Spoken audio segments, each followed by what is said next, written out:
Hey everyone, Ariel Adams here with aBlogtoWatch. Please subscribe to our videos on YouTube and like this video if you find it useful.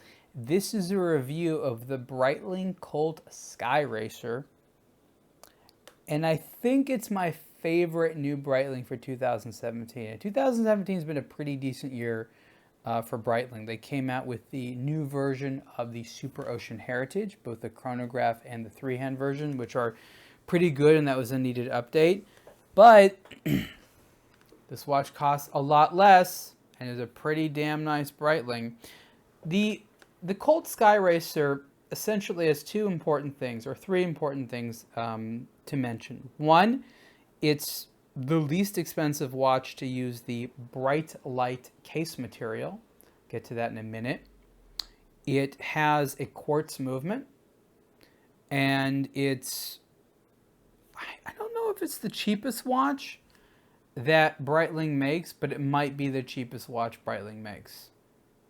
In fact, I almost think for sure that it's $2,000 bucks. Let's put it that way. And I'm thinking there are other watches that are quartz for sure. Are there any just three-hand quartz watches?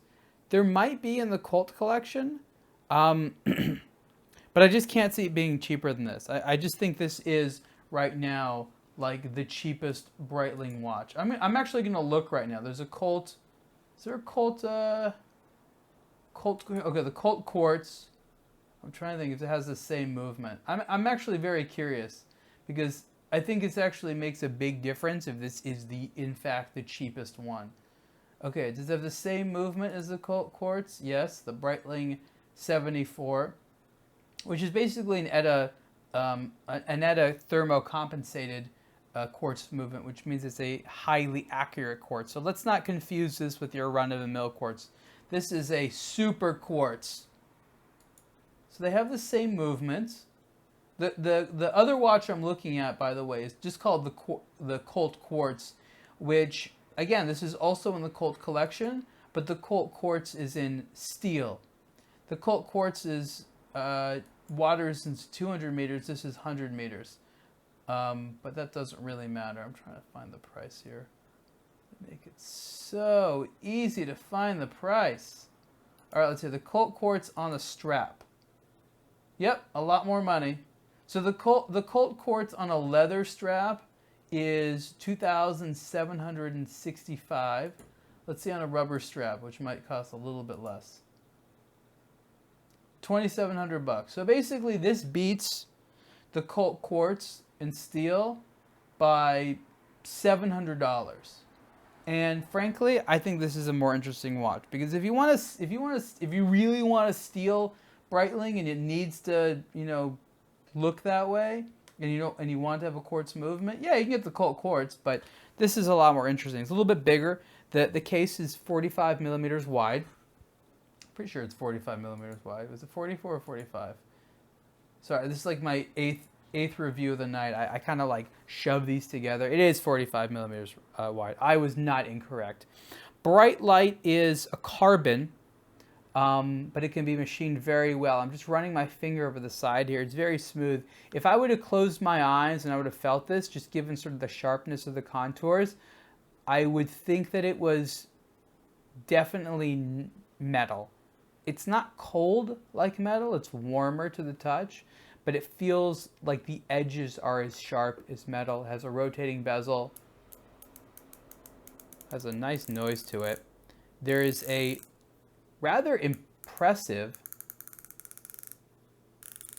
lume pip here at the 60-minute hour mark. It's just nicely done how it's just in there. It looks very secure. Sometimes they just paint a piece there. This is like covered with something to prevent it from chipping. I just like that. Dial design is cool, super legible. You have there might be, arguably there might be a little bit too much red, but that doesn't bother me. Hands are the right size. If you look closely at the Arabic numeral hour markers, there's sort of a shadowing effect done that's in the printing. The movement battery lasts 8 years, is accurate to about 10 seconds per year. You have the date. One of the things I like, the crown is actually coated in rubber, which is nice. And when you pull out the crown, a little hard to tell here, but there's a red ring. And so sometimes people forget to screw back in the crown, and that red ring kind of reminds you, it's like, hey, something's up. And that's actually extremely common, people forgetting to screw in the crown. The Breitling material is great. I had hesitations about it when Breitling first came out with it, because it was on the most expensive watches. It was actually, I think, a different Avenger. It was like a giant one. It was like 50 millimeters wide. It was like $10,000 or $12,000. I'm like, this is a cool material, but it doesn't need to be so big. This one's much more wearable, much thinner case, so much more practical, and $2,000. And for that, I'm like, this is fantastic. The material also, when you take a look at it, has a nice amount of texturing and coloring. Even though it's perfectly smooth to the touch, it's not just like some boring brown plastic. It's got character to it. One more very interesting feature of the Colt Skyracer. Now, if you look at the strap, you'll notice that there's ruler markings on the strap. And you're like, okay, that's fun. It actually looks cool. But the strap has a special system that allows you to take it off and use it as a ruler. So you see what I did here? First, it snaps into place. That's how it stays all the time.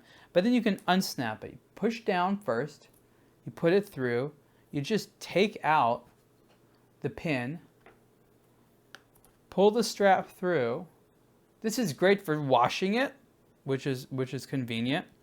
I guess you could change the strap, but now, because you have the ruler, you can actually use this as a ruler and not do some awkward thing of taking the watch off and trying to make it flat. You just have a ruler, and you have a ruler on both sides. I'm actually curious the difference. Okay, so one is a ruler, and it looks like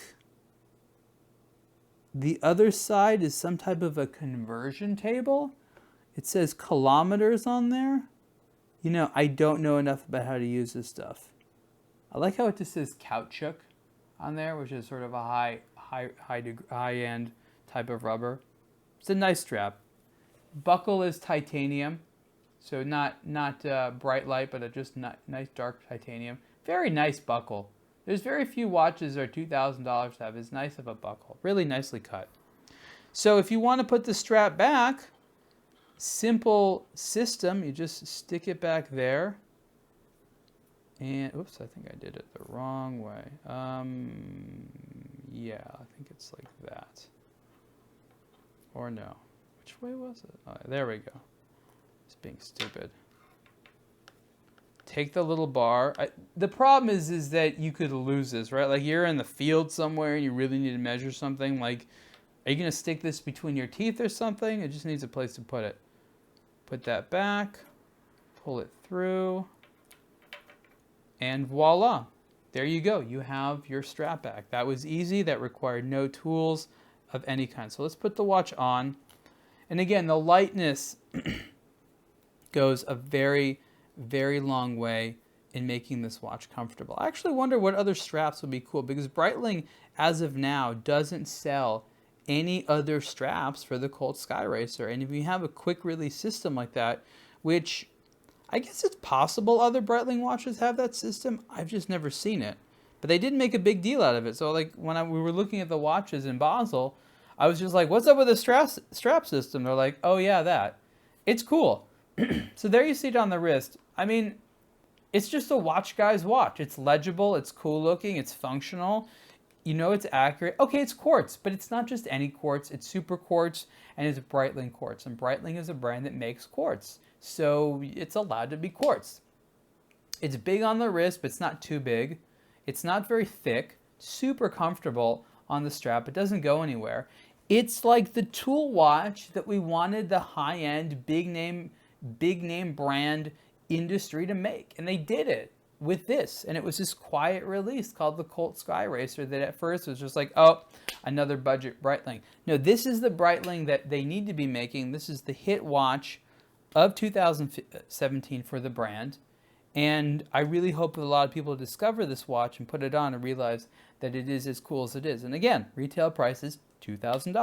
So you can see the full review of the Breitling Colt Skyracer on aBlogtoWatch soon.